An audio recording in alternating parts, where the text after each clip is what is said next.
Good day po sa inyong lahat. Welcome na naman po sa another episode ng ating vlog na kung saan magkakaroon po kayo ng mga dagdag kaalaman regarding sa paitloging manok. Ang topic po natin for today ay base na rin sa request ng isa sa ating mga subscriber pagsagot sa kanilang katanungan. Mang Mags, paano ba yung transition ng feeds kapag dumating na daw sa kanila? Paano daw yung proseso ng pagpalit ng feeds? At sa anong edad daw? Yung regarding dun sa pag-transition, ganito po yan. Pagdating po ng sisiw natin dito sa ating farm, syempre palalakihin po natin yan.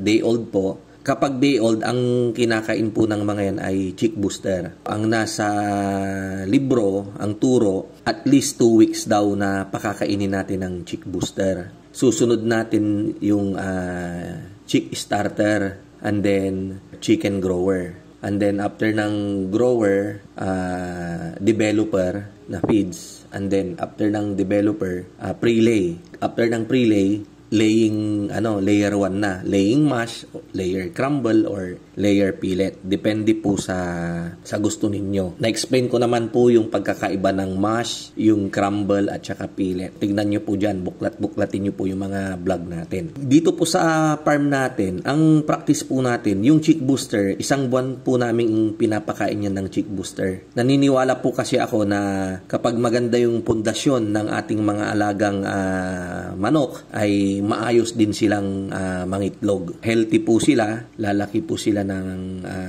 mas maganda para po sa akin. Kaya yun pong 2 weeks na turo sa libro, ginawa po namin bago maubos yung feeds namin na pang 30 days, which is yun yung chick booster, nag-ship po kami from chick booster to chicken starter. Ang pag-ship po ng feeds ay gradual po. Halimbawa, yung 10,000 na manok ay kumakain na ng 5 sako sa isang araw. So, ang mangyayari po, magmimix po kami ng 5 sako na chick booster and then 5 sako na starter. Paghahaluin po namin yon. So, bali 10 sako po yun.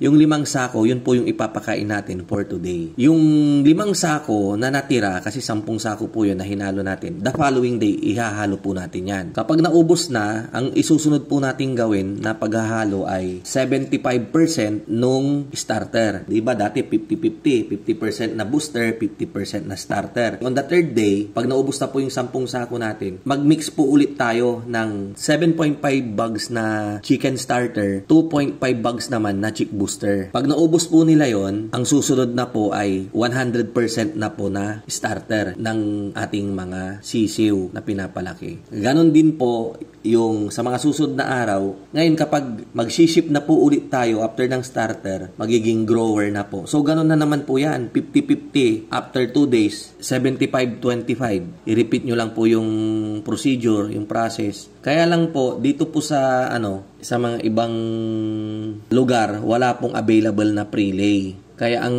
ginagawa po natin ay from developer to layer 1 na po yung ating ginagawa. Kasi nga po may mga ibang lugar na pahirapan kahit nga dito po sa amin, i-order mo pa yan, i-allocate pa po nila, ipo-forecast pa. So matagal yung Tapos kapag walang kasabay, minsan yung sa production, ipipila pa nila yan. Based sa experience ko, hindi na po ako nag-pre-lay. From developer to layer 1 na po. As early as 16 weeks, dati-rati po, hindi ko muna sila nile-layer 1. Kasi ang akala ko kapag pinakain natin ng layer sa edad na 16 weeks ay mapupwersa na silang mangitlog. Pero hindi naman po pala. Ang nagdidikta lang po talaga is yung ilaw. Kaya napakalaking faktor po talaga yung pagpapailaw. Sa mga baguhan po dito sa ating channel, hanapin nyo po yung vlog natin dyan na lighting program para maliwanagan po kayo.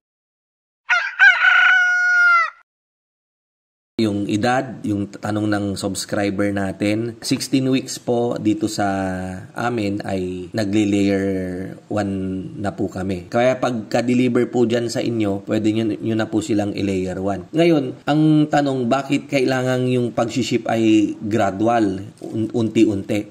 Number 1 po dyan na rason ay para hindi sila ma-stress, hindi po sila manibago sa kanilang kakainin kasi nga medyo iba yung timpla nung halimbawa from booster to starter to grower, ganyan. Iba po yung timpla. And then number 1 din po para hindi po sila magtae. Ayan. Kasi po kapag nabigla sila, may mga ibang manok na medyo magkakaroon ng pagbabago kasi nabigla po. Yung dati pong kinakain nila ay biglang nabago. And ganun din po yung ipapayo ko sa inyo kapag halimbawa, sabihin niya natin, Mang Mags, paano to ang gamit kong layer 1 si ganito? Tapos gusto kong subukan yung si ganito kasi mas mura. Paano yung yung pagpapalit? Bibiglain ko ba? Hindi po. Kung ano yung diniscuss kung idea po dito, ulitin nyo lang po. Sundan nyo rin po. Kahit na parehong layer 1 kasi iba-iba rin po talaga yung formulation. Kaya lang, tignan nyo munang mabuti. Minsan kasi may murang feeds pero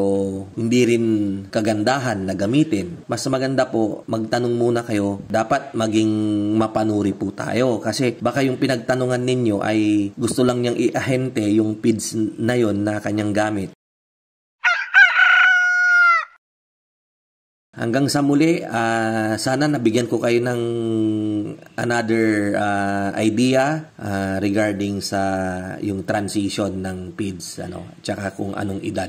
Ayan, so kita-kita po tayo ulit sa mga susunod kong video. Marami pong salamat. Dun sa mga hindi pa po nakapag-subscribe ay paki-click na lang po yung subscribe button dyan. So hanggang sa muli, ito po ang inyong kaibigan, ang inyong kamanukan, walang iba kundi si Mang Mags. Mabuhay po tayong lahat and God bless.